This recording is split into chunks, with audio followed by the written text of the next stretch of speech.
നമസ്കാരം. അംശുംപേടി മറ്റൊരു എപ്പിസോഡിലേക്ക് ഏവർക്കും സ്വാഗതം. മഹാരാഷ്ട്രയിലെ ഏറ്റവും പുതിയ വാർത്തകളും വിശേഷങ്ങളുമായി എല്ലാ ശനിയാഴ്ച വൈകിട്ട് 4:30 കൈരളി ന്യൂസിൽ Amshi Mumbai.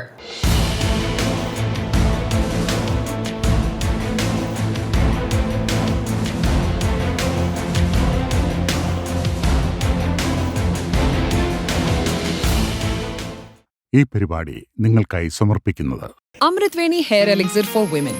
Azure Builders, building beyond blue. മുംബൈയിലെ വായുമലിനീകരണം അതീവ ഗുരുതരം. വായുമലിനീകരണം നിയന്ത്രിക്കാൻ ഹൈക്കോടതി സമിതി. പ്രതിരോധ പ്രവർത്തനങ്ങൾ ഊർജിതമാക്കാൻ ഹൈക്കോടതി നിർദ്ദേശം. സർക്കാരിനെ രൂക്ഷമായി വിമർശിച്ച് പ്രതിപക്ഷ പാർട്ടികൾ. ആശങ്ക പങ്കുവച്ച് മുംബൈ നിവാസികൾ.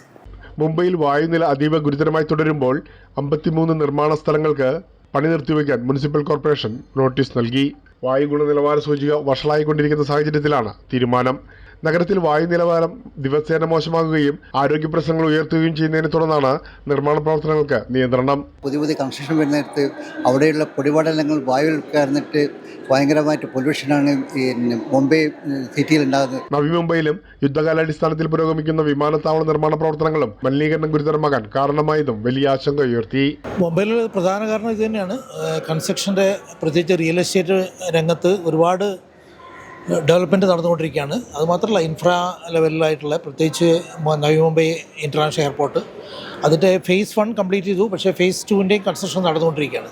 അതേപോലെ റോഡുകൾ, ബ്രിഡ്ജസ്, ഇതിൻ്റെയൊക്കെ അതാണ് മെയിനായിട്ടുള്ള കാര്യം ശരിയാണ്. ഡെവലപ്മെൻറ്റ് വേണം. അതേപോലെ തന്നെ ഡെവലപ്മെൻറ്റ് കൂടെ തന്നെ നമ്മൾ അത് പരിസ്ഥിതിയെ സംരക്ഷിക്കുന്ന രീതിയിൽ പ്രത്യേകിച്ച് പൊല്യൂഷൻ കൺട്രോൾ ഇതായിട്ടുള്ള മെഷേഴ്സ് സ്വീകരിക്കണം. അതേസമയം വായു മലിനീകരണം മുംബൈയുടെ ഭാവിക്ക് ഭീഷണിയാകുമെന്ന് കോൺഗ്രസ് MP വർഷ ഗെയ്ക്വാദ് മുന്നറിയിപ്പ് നൽകി. आणि सगळ्यात महत्त्वाची गोष्ट म्हणजे मुंबईच्या भविष्याशी निगडीत असा हा प्रश्न आहे.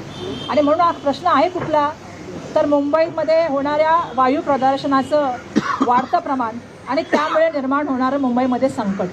മുംബൈ മെട്രോപൊളിറ്റൻ മേഖലയിലെ വായു ഗുണനിലവാര സൂചിക ആശങ്കാജനകമാണെന്നും ദിയോനോർ, വഡാല പോലുള്ള പ്രദേശങ്ങളിൽ ഇത് ഗുരുതര വിഭാഗങ്ങളിലേക്ക് കടന്നിട്ടുണ്ടെന്നും വർഷ ഗെയ്ക്വാഡ് ചൂണ്ടിക്കാട്ടി. നവി മുംബൈയിൽ വിദേശ സർവകലാശാലകളുടെ വിദ്യാഭ്യാസ നഗരമൊരുങ്ങുന്നു.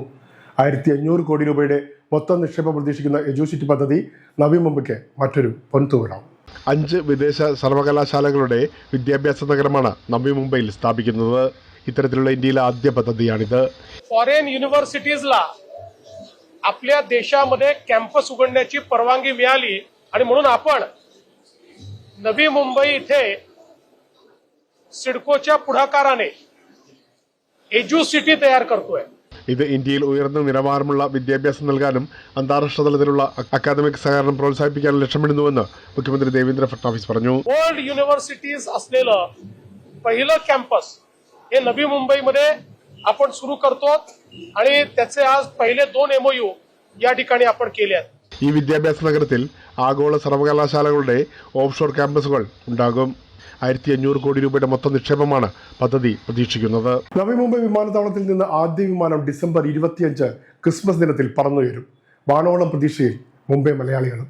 രാജ്യത്തെ ആദ്യത്തെ സമ്പൂർണ്ണ ഡിജിറ്റൽ വിമാനത്താവളം എന്ന സവിശേഷതയോടെ മുംബൈ നഗരത്തിലെ 2ാം വിമാനത്താവളമായ നവി മുംബൈ രാജ്യാന്തര വിമാനത്താവളം ഈ മാസം പ്രവർത്തനക്ഷമമാകും. ഡിസംബർ 25 ക്രിസ്മസ് ദിനത്തിൽ ആദ്യ വിമാനം പറന്നുയരും.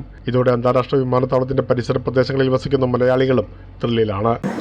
ഈ വരുന്ന 25-ാം തീയതി നവി മുംബൈയുടെ ആദ്യത്തെ ഫ്ലൈറ്റ് ലാൻഡ് ചെയ്യുന്നതായിരിക്കും. നവി മുംബൈയിൽ അപ്രോക്സിമേറ്റ്ലി 2 lakh പ്ലസ് മലയാളികൾ താമസിക്കുന്നുണ്ട്.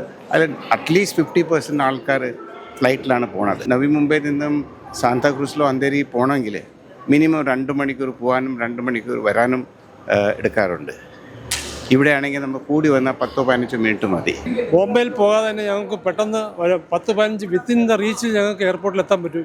ബോംബെയിലെ ട്രാഫിക്കിലും ഒക്കെ പെട്ട് മണിക്കൂറുകൾ ക്യൂവിൽ കിടക്കേണ്ടി വരും. ഇതാകുമ്പോൾ ഞങ്ങൾക്ക് എത്രയും പെട്ടെന്ന് 10-15 മിനിറ്റിനകം ഞങ്ങൾക്ക് എയർപോർട്ടിൽ എത്താൻ പറ്റും. അതിനെപ്പറ്റി പറയുകയാണെങ്കിൽ നവംബറിൽ ലാസ്റ്റ് 10-30 വർഷമായി ജീവിക്കുന്നു. ഇവിടുത്തെ ന്യൂ ഡെവലപ്മെൻറ്റ്സ് ഒരുപാട് സിഡ്കോൻ്റെ കൂടെ ചെയ്തിട്ടുണ്ട്. ഇപ്പം നവംബറിൻ്റെ റീഡെവലപ്മെൻറ്റ് നടക്കുന്നതിൻ്റെ കൂടി നവംബറുടെ 4 ഭാഗത്തും എന്ന് വെച്ചാൽ മെയിൻ വാഷി CBD അതിന് പുറം സൈഡിലേക്കും ഉള്ള ഡെവലപ്മെൻറ്റ് നടക്കുകയാണ്. പിന്നെ നവംബർ മൊത്തം റീഡെവലപ്മെൻറ്റിലേക്ക് പോവുകയാണ്. ഞങ്ങളൊക്കെ റീഡെവലപ്മെൻറ്റ് സെക്ടറിലുള്ളത്. ഏറ്റവും വലിയ റീഡെവലപ്മെൻറ്റ് ഞങ്ങളാണ് ചെയ്യുന്നത്. ന്യൂ ബോംബെൻ്റെ ചായ തന്നെ മാറും. സാന്താക്രൂസ് എയർപോർട്ടിലേക്ക് പോകാമെന്ന് വെച്ച് കഴിഞ്ഞാൽ മിനിമം 2 മണിക്കൂറാണ്. അത് ട്രാഫിക് കിട്ടി കഴിഞ്ഞാൽ പിന്നെ പറയും വേണ്ട. അപ്പോൾ അതിലേറ്റവും ബെറ്റർ ആയിട്ട് വന്നിരിക്കുന്നത് നമുക്ക് നവി മുംബൈ റായ്ഗഡ് ഡിസ്ട്രിക്റ്റിലുള്ള ആൾക്കാർക്കാണ്. ടിക്കറ്റ് വിൽപ്പന ആരംഭിച്ചപ്പോൾ ആദ്യ ടിക്കറ്റ് സ്വന്തമാക്കിയതും ഒരു മലയാളിയാണ്. മഹാരാഷ്ട്ര നിയമസഭയിൽ പ്രത്യേക പൊതുസുരക്ഷാ ബിൽ അവതരിപ്പിച്ചപ്പോൾ എതിർപ്പ് രേഖപ്പെടുത്തിയ ഏക MLA ആണ് വിനോദ് നിക്കോളെ. ശബ്ദ വോട്ടെടുപ്പിൽ പ്രതിപക്ഷം മുഴുവൻ നിശബ്ദരായപ്പോഴും സഭയിൽ ഉയർന്നുകേട്ട പ്രതിഷേധ ശബ്ദം. മഹാരാഷ്ട്രയിലെ ദഹാനു മണ്ഡലത്തിൽ നിന്ന് തുടർച്ചയായി വിജയിക്കുന്ന വേറിട്ട സ്ഥാനാർത്ഥി മുഖമാണ് വിനോദ് നിക്കോളെ.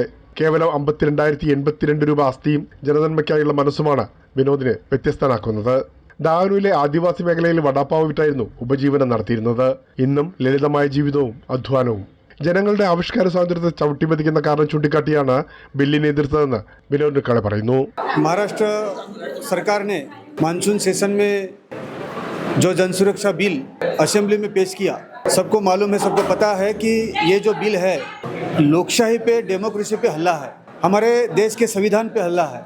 മഹാരാഷ്ട്രയിൽ പ്രത്യേക പൊതുസുരക്ഷാ ബിൽ നിയമസഭയിൽ അവതരിപ്പിച്ചപ്പോൾ ആഭ്യന്തര സുരക്ഷ ഉറപ്പാക്കാനെന്ന പേരിൽ കൊണ്ടുവന്ന ഈ ബിൽ ജനാധിപത്യ സ്വാതന്ത്ര്യങ്ങൾ ചുരുക്കുമെന്ന ആശങ്കകൾ പ്രതിപക്ഷം പലതവണ ഉന്നയിച്ചിരുന്നു.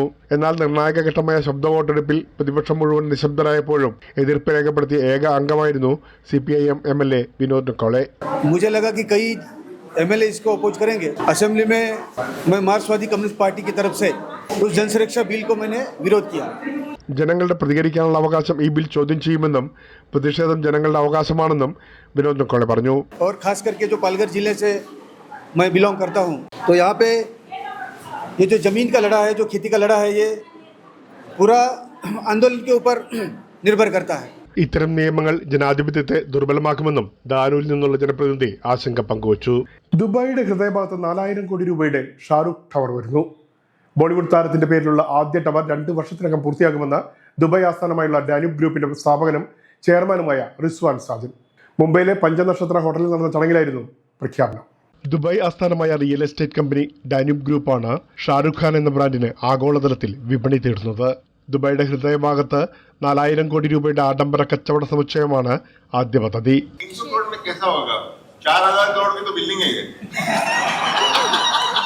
തുടർന്ന് ന്യൂയോർക്ക്, ലണ്ടൻ, മുംബൈ തുടങ്ങി ലോകത്തിന്റെ വിവിധ ഭാഗങ്ങളിലായി സമാനമായ പ്രൊജക്ടിന് യാഥാർത്ഥ്യമാകും. ഷാരൂഖ് എന്ന ഗോപുരത്തിന് മുന്നിൽ കിങ് ഖാന്റെ ഐക്കോണിക് പ്രതിമയും സ്ഥാപിക്കും.